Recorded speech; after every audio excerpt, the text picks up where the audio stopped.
Hi, I'm child psychiatrist Dr Kaylene Henderson, and I'm delighted that you've joined me for a little longer than our usual 5 minutes together to learn all that you can about children's sensory processing needs. This is a topic that we've touched on a couple of times in Affinity's Take 5 series, but it's worth learning as much as we can about children's sensory needs so that we're better able to support them to stay regulated throughout the day. If you're watching this with your team, you might like to pause this video at around the midway point for a quick break and to reflect on ways in which you can apply your learning within your service. Of course, if you're watching this by yourself, you are welcome to stop and reflect as often as you need. Let's get started with the basics and we'll build up from there. Now, we're all familiar with the 5 main senses. We have our sight or visual sense, our hearing or auditory sense, taste, otherwise known as our gustatory sense, smell, also known as our olfactory sense, and touch, otherwise called our tactile sense, which provides input from both the surface of our skin and also from the inside of our mouths. Well, I'm sure you're all familiar with these 5 well-known senses. There are actually 3 extra senses. The first of these is our proprioceptive sense, our sense of muscle and joint movement. We receive this sensory input from moving, climbing, holding things, using the joints and muscles in our hands and fingers, as well as from doing physical or heavy work like digging, sweeping, wiping down surfaces or carrying things. We also receive proprioceptive input from being held and hugged. The second of these lesser known senses is our vestibular sense, which allows us to keep tabs on the position and motion of our head, and so contributes to our sense of balance. We receive this kind of sensory input when we're spinning, rolling, rocking, or hanging upside down. And thirdly, interoception, or our interoceptive sense, which relates to feelings from inside of us. Sensations like hunger, thirst, pain, or the feeling of having a full bladder, for example. This interoceptive sense, along with our proprioceptive and vestibular senses, and our initial 5 senses, make up our 8 senses. Each of us also has sensory preferences and aversions, which just means our sensory likes and dislikes. Naturally, the children we work with will have their own sensory preferences and aversions, which might be similar to ours, or they might be completely different. When it comes to our likes or dislikes, there really is no such thing as normal. Anything goes. So, for example, my oldest child loves vestibular sensory experiences. She spent much of her childhood hanging upside down from tree branches. And now that she's older, she'll be the first in line for a roller coaster. Her younger sister, however, has an equally normal aversion to the very same sensory input, so she'll happily tell you that roller coasters are not her thing. Both of my daughters just have different sensory preferences and aversions. Similarly, I'm sure you work with some children who have different preferences and aversions to you. And while these differences are normal, they're worth knowing about because we can still manage to run into trouble if we don't understand or respect these, just as I'd run into trouble if I somehow tried to force my younger daughter onto a roller coaster. Now, with so much to take in through each of these 8 senses, our brains have to filter through all of this incoming information as it tries to work out which aspects we should pay attention to and which we can filter out and ignore. This is what sensory processing means. And as we've all experienced, this amount of sensory input coming in influences how we feel. I bet there have been times when you felt understimulated or bored when there's not a lot of sensory input coming in from around you. And times when you felt overwhelmed by an avalanche of sights, smells and sounds of somewhere new. It's normal that too much or too little sensory input affects how calm, alert and engaged we feel. In other words, how regulated we are. In fact, we all have a so-called zone of regulation in which the right amount of sensory information helps us to feel just right. Too much sensory information can lead us to feel overwhelmed and can lead us to either shut down or melt down. Too little input leaves us feeling disengaged, unmotivated and kind of sluggish. As adults, we can recognise this and can either increase or decrease the amount of sensory information coming in order to keep ourselves regulated. But this generally takes us a while to learn. Not only have children not yet had the time or teaching to be able to do this, but they also have considerably less control over their environment. This means we need to learn to recognise the signs of over and under stimulation in the children we work with. so that we can make these necessary changes for them when they need help to regulate. And as we do, it helps to also keep in mind any strong sensory preferences or aversions they might have, so that we don't inadvertently dial up any sensory experiences that add to their discomfort or dial down any that they love or feel calmed by. Gosh, it feels like we've managed to cover a lot already. Please know you're welcome to pause the video if you'd like to take a moment to reflect on or discuss anything we've explored so far. Okay, we've talked about the 8 senses, looked at what the term sensory processing means, and explored the fact that every one of us will find that different types and amounts of sensory input can lead us to feel okay or not okay. Let's build on this further now. Some of the children you work with will seem to have sensory processing challenges, which means that for them, staying in that middle regulated zone, where the amount of sensory input coming in is just right, is even more difficult. These challenges can take 3 different forms. It seems that some children experience hyper or overreactivity, where seemingly normal amounts and types of sensory input from the environment, like scratchy tags on clothings, lots of colourful artwork hanging from the ceiling, or mixed tastes or textures in a meal, for example, can overwhelm their capacity to cope and lead them to melt down. Whereas other children experience hypo or underreactivity, where they seem to need a lot more sensory input for their brains to register it and to avoid feeling sluggish, bored and disengaged. There's also a third type, which is described as sensory craving or sensory seeking. These children seek out sensory experiences constantly through, for example, constant movement, touching things, looking everywhere instead of the one place they're supposed to be focusing, or by making loud sounds. And they need this constant input in order for them to feel just right. I want to mention here that while not all children with sensory processing challenges are autistic, all autistic children will experience sensory processing challenges. But since autism is a bigger topic than we can cover here, I'm just going to stick with the word neurodivergent in this video instead. In case you're unfamiliar with this word, neurodivergent is a word used to describe those whose brains are different. Not worse or less than, but different from their so-called neurotypical peers. Examples of neurodivergence include autism, dyslexia, ADHD, and intellectual giftedness. Naturally enough, if a child's brain processes sensory information differently from most of their classmates, then this is also considered an example of neurodivergence.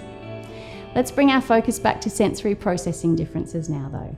In fact, I've heard these helpfully described using a fuel tank analogy, which likens these varying needs for sensory input to that of different car engines. According to this analogy, when a child takes in just the right amount of sensory information for them to fill their tank, they run well. Essentially, they're in that ideal middle zone of regulation or reactivity. Children with overreactivity are described as having smaller fuel tanks. So it only takes a little bit of fuel or sensory input for them to fill up. Often their tanks fill up so quickly that they overflow, which in children who aren't actually car engines can lead to intense reactions that seem quite out of proportion with what's happening around them. In contrast, underreactive children seem to have huge fuel tanks, seemingly needing much more fuel to run well. These children might even appear not to notice what's happening around them a lot of the time, because they simply need a lot more sensory input than their classmates to fill their tanks and stay engaged in their environment. And sensory cravers, or sensory seekers as they're also known, well, the fuel tank analogy describes these children as having fuel tanks that leak. So they're constantly trying to fill up on touch, sound, movement, and all of those other sensory modalities I mentioned earlier in order to feel okay and to run well. So if we think about some examples set within your service, you might notice a child with overreactive sensory processing challenges walk into your room in the morning to see the multiple brightly coloured artworks hanging from your ceiling, your bright or fluorescent lighting, the multicoloured furnishings in your room and the busy movement of everyone around them, and then quickly become overwhelmed. In contrast, their classmate who is underreactive to all of this sensory information won't be anywhere near as impacted by all of this visual information, and in fact, mightn't even seem to register the sight of another child into whose path they're about to walk. There might be a child in your group who is overreactive to auditory input, who often places their hands over their ears during your music time in an effort to reduce the amount of sound coming in so that they can stay regulated.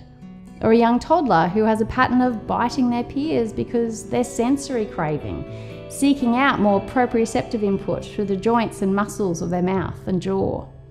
It might be surprising to discover that behaviours like these, even biting, can reflect a child's efforts to regulate themselves. Ultimately, their goal, and ours, is exactly the same: to stay as much as possible in that middle zone of regulation. And when they head away from that middle zone, they're demonstrating that they need our help. It's our role then to support them back there so they can spend as much time as possible feeling calm, alert, and engaged in order to learn and thrive. While this goal to stay regulated is shared between ourselves and children, we don't share the same amount of knowledge or experience. There will be times when you notice a child is attempting to stay regulated, but they're clearly yet to learn which regulatory approaches are safe and suitable in your space, like the biting toddler I mentioned earlier. Once you realise they're attempting to stay regulated in a way that's not workable, take this as your cue to help the child regulate in an alternative, safer way. At some point though, it's ideal if children can learn about these kinds of sensory differences themselves, along with safe, healthy ways to keep themselves in that regulated zone. A useful model for teaching children about these concepts is the zones of regulation, developed by American occupational therapist Leah Kupers. This model describes 4 vertical zones, coloured red, yellow, green, then blue. The red zone at the top describes a state of hyper-alertness and intense emotions. Children in this zone might be extremely overexcited or really angry or upset, and more than likely they'll be experiencing a meltdown. Before hitting this red zone though, children pass through the yellow zone. In this zone, they experience a heightened state of alertness and elevated emotions, but during this stage they're more in control. While in the yellow zone, a child might seem stressed, frustrated, anxious, excited, silly, or wriggly. Below the yellow zone is the green zone, which describes a calm state of alertness. This is the zone of regulation that we've spoken about already. Children in this zone appear engaged, focused, content, or happy. This is the zone where optimal learning happens. So while it's normal for children to pass through each of the other zones at different times, it's ideal if we can try to keep children within this green zone as much as possible and move them back there whenever needed. The last coloured zone I mentioned is the blue zone, which describes a low state of alertness. We often don't give as much thought to this zone, but children in this blue zone often describe feeling sad, tired, or bored. When they're in this zone, children aren't able to pay attention or to learn. So if you notice that a child has moved into this zone, it's important to guide them back towards the green zone by providing them with more sensory input. Ideally, you can aim to teach children about these zones and to encourage a greater degree of self-awareness among your whole group, so that over time, children can better identify when they might need either more or less sensory input to help them to stay in or move back to that green zone of regulation. In fact, I've included this aspect as part of our 4 goals. To understand the needs of each of the children lucky enough to spend their days with you, to build self-awareness, to upskill and encourage self-awareness in children so that they too can understand their needs and their options for meeting these, to accommodate these sensory needs to ensure children spend as much time in that regulated green zone as possible, and to do this in a way that includes children, so that regardless of their sensory needs or any sensory accommodations, all children in your group experience that all-important sense of belonging. Understand, build self-awareness, accommodate, and include. Okay, I'm going to pause here for a moment because we're coming to the halfway point in our video. Before we move on, please pause me here so that you can take a few minutes to reflect on what we've covered so far.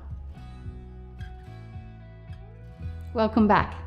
Bringing together what we've covered so far, we know that for all children, their sensory preferences and aversions and amount of incoming sensory information can affect how regulated they feel. We also know that some children's sensory processing differences, Either their over or under reactivity or sensory craving can also affect their ability to stay in that middle regulated zone. Let's now look at some practical sensory strategies for helping children stay regulated and more engaged in their learning within that ideal green zone. Firstly, if you're in your classroom right now, I want you to take a look around. Or if you're not there, try and picture your room environment in your mind. Consider the amount of visual input in your classroom. Is there work displayed all over the walls and from the ceilings, or does it look fairly uncluttered? Interestingly, there's research that suggests displaying fewer artworks in your rooms can improve young children's behaviour, presumably due to the reduced sensory load.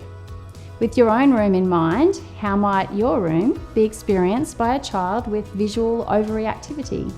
Are there lots of open bookshelves filled with brightly coloured contents? And if so, might it help some of the children with whom you work to have these spaces covered with a plain coloured fabric to reduce the amount of potentially overstimulating visual input? Some visual displays are of more value than others, of course. I've spoken in our other videos about the importance of displaying visual charts that depict your daily routine so that children can benefit from that all-important sense of predictability. Are there children in your group who appear to become overstimulated by sound? If there are, think about how often you have background music playing, adding to the noise level. How loud is your voice? If you have a naturally loud, booming voice, is it possible this might be experienced as overwhelming by some of the children with whom you work? Or perhaps you raise your voice to get your group's attention, as many of us do. Could you instead use an alternative strategy, like a movement or singing sequence? If a child in your group becomes unsettled by the noise at pack-up time, could you plan with them that their special role during pack-up time is to head outside to check for any items left lying around out there? That way, the child can still feel included, they're still contributing, but you're supporting them to stay out of that yellow zone and remain comfortably in the green zone. Remember, understand, build self-awareness, accommodate, and include. There's nothing wrong with noise, singing, or sound, of course, but we do need to consider whether our voices and our environment have a positive or negative impact on children's ability to stay within that ideal green zone, and make adjustments accordingly. So think about whether there are spaces in your service in which children are more likely to be exposed to loud noises, such as hand dryers in the bathrooms. If they are, is it possible for children to bring in some noise-cancelling headphones from home, or for your service to provide a few easily reached sets of earmuffs so that children can manage their level of auditory sensory input if they notice that they're finding it harder to stay regulated? These children will certainly benefit from wearing these if you know you have a fire drill planned, along with advance warning of what's coming, of course. And how might you support those children with interoceptive underreactivity, who might otherwise miss internal prompts to go to the toilet? Might it help to provide hard cues, encouraging them to check at regular intervals, say at morning tea and lunch breaks? Or have you noticed they show signs of needing to go to the toilet that you can then draw their attention to? Some children might benefit from keeping a particular sensory item like some putty to squeeze, or a fidget toy, or a strip of textured fabric in an easy to access spot like their pocket. If they're going to be expected to sit still for a while, it'll be important to consider how you might accommodate and include those children who are in need of more movement than this task will allow. During story time on the mat, you could ask your whole class to jump up and move like some of the animals mentioned in the story when you notice one or more children are becoming wriggly and in need of an imminent movement break. Or maybe you could incorporate other whole group activities like skipping into class or yoga stretches as part of your daily routine. As you sing songs together, is there an opportunity for any children in need of more whole body movement to move towards the back of the room where there's space to dance? Perhaps those children in need of extra proprioceptive feedback can be given the special job of moving the nearby tables and chairs out of the way, or wiping these down in readiness for your next activity. That way they can still hear the story or what's being said, they're still included, but they're also not being set up to fail by being expected to do a task that will lead them to become dysregulated. If you work in a service that provides meals, do you offer children the option of separated or deconstructed meals? For example, instead of serving spaghetti bolognese with its combination of colours, textures and flavours that will be experienced as some children as overwhelming, can you offer the option of separated plates, serving the plain pasta the sauce, and the grated cheese in different compartments for those who prefer this. Similarly, at snack time, might it be helpful to offer crunchy and non-crunchy alternatives if you work with children who either seek or try to avoid tactile and proprioceptive input? Are you able to seat any children who become overwhelmed by mealtime smells by an open window? Or can they eat their meal outside? Might progressive mealtimes reduce the overall level of stimulation that mealtimes can bring? What about those children who seek out extra tactile or proprioceptive input by mouthing or biting down on items? Might they be able to keep their water bottles with them so that they can use these for this purpose as often as they need to? And what about outside playtime? Well, it might be a favourite part of the day for some. The vast amounts of incoming sensory information, along with the unpredictable nature of the playground, can cause some children to become overwhelmed. Consider whether it might also benefit some children if you were to always have some structured proprioceptive-based resources and activities on offer, like skipping ropes or tug of war, hopscotch or obstacle courses. And what about those children who prefer low movement activities? How might you better accommodate and include them while you're all outside? Could you create a simple treasure map of outdoor items that they can search for? Some services have a nature trail, others a teepee-style tent with quiet games or books inside. Again, remember our goals: to understand, build self-awareness, accommodate and include. Hopefully you're starting to see the kind of difference we can make if we get to know children's sensory needs, their preferences, and warning signs too, of course, so that we can set them up for success in situations that might otherwise have been too challenging or dysregulating. And as these examples demonstrate, there's no set strategies or rules for doing this. You'll need to think creatively. But thankfully, as educators working with a wonderfully diverse group of children, I'm pretty sure that's one of your many special skills. Now, I know some services like to incorporate a special separated space, often described as a chill out or retreat space, so let's talk about these for a moment. I'm going to stick with the term retreat space though, since you might work with children who tend to drift towards the blue zone, who might also benefit from using items or activities in this space, not to chill out, but to become more alert and engaged. This kind of separated space can also be used by children in the yellow or red zones, or who take a bit longer to calm down, or who might benefit from moving away from the source of their distress, frustration, or overwhelm as they regulate back to the green zone. The most important thing to consider if you're planning and setting up a retreat space is the needs and preferences of the children who are most likely to use it.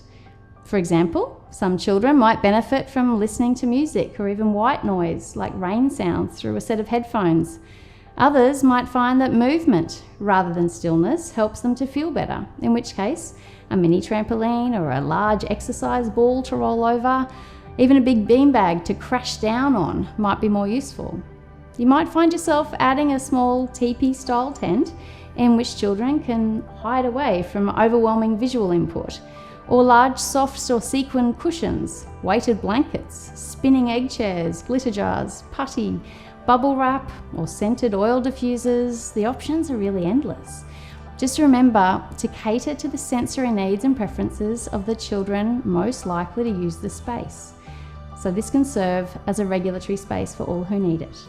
A word of caution though, retreat spaces should not be places to send children for time out. When a child is overwhelmed or losing it and demonstrating to you that they're unable to calm down from their big feeling states on their own, that the intensity of their emotions is too big for them to handle, then sending them away with the instruction to calm down on their own is essentially asking the impossible of them. While retreat spaces and the sensory activities within them are great additional tools, they're not a substitute for what children really need: the co-regulatory help of a calm, comforting adult, and that's you. There's another topic I wanted to mention here too, because sometimes children will have been able to come up with their own strategies to help them regulate, so they're not necessarily in need of your co-regulatory support or a separate retreat space, except that the strategies they've come up with aren't safe or appropriate or workable within your environment. This can sometimes be the case with stimming or self-stimulating behaviours. Stimming refers to the kinds of repetitive actions or behaviours that some neurodivergent children use in order to regulate. Examples include hand flapping, bouncing, rocking, twirling, or skin rubbing. Quite often, these behaviours can safely continue in your room, but if they can't, it's important that we don't just insist that children stop the behaviour without helping them come up with an alternative way to regulate. Let's look at an example. Let's say you work with a young autistic child who becomes overwhelmed by the amount of sensory information she experiences during music time on the mat. During these sessions, she and her peers are positioned close together, clapping, stomping, and moving about in time with the music, which, when you think about it, amounts to a huge amount of auditory and visual input. Each time her peers brush up against her, she also has to contend with tactile sensations too, and her own movement adds proprioceptive input. As all of this incoming sensory information bombards her, the child quickly starts to move away from the green zone and towards the yellow zone. Thankfully though, she's discovered that when she starts to become overwhelmed, she can drown out all of these other senses by closing her eyes and spinning around as fast as she can. She enjoys vestibular sensory experiences, and as she focuses on this action, everything else seems to disappear, allowing her to get back to feeling okay. The problem is though, this might be workable in other environments, but it's unsafe in the middle of a mat crowded with young dancers. So what options should we encourage then? We could tell her to stop spinning and join in the activity properly, like her classmates, but by removing her regulatory strategy, we're essentially giving her an express ticket through the yellow and into the red zone, where she will likely experience a meltdown. If a child's stimming behaviour is unsafe or unworkable in your space, it's completely okay to ask her to stop, but it's not okay to then leave her without any alternative way to regulate. So in situations like these, you need to ask yourself, if not this, then what? What's a safer alternative? In our example, as soon as you notice this young child close her eyes and start to spin, or better yet, in the moments before she starts to stim, you can jump up and guide her towards the back of the group, where there's space for her to safely spin around. Or you might direct her onto a chair nearby that you can spin around for her, so that she's kept safe from harm as she focuses on this regulatory vestibular input, while her peers safely dance on the mat. Of course, what's ideal is if the two of you plan ahead for this situation. Then you can also suggest that in the future, she sits at the front of the mat for music, so she doesn't have to see her classmates moving around in front of her, thereby reducing the amount of visual input she's exposed to. You might also plan to leave a bit more space between each of the children in your group, so that she and others are less likely to be touched, and so that her noisy classmates don't sound quite so loud. Hopefully you can see that having an understanding of children's sensory profiles can help you predict their triggers and prevent a lot of those big meltdown moments. Ultimately, children's sensory processing differences can affect their relationships, their well-being, their engagement, and importantly too, their learning. A better understanding of these will help you to feel more confident that you can encourage children's own self-awareness, accommodate their sensory needs, and ensure they feel as regulated and included as they need to in order to thrive. Thank you again for joining me today and for your commitment to bringing out the best in all of the wonderfully diverse children with whom you work. You've got this.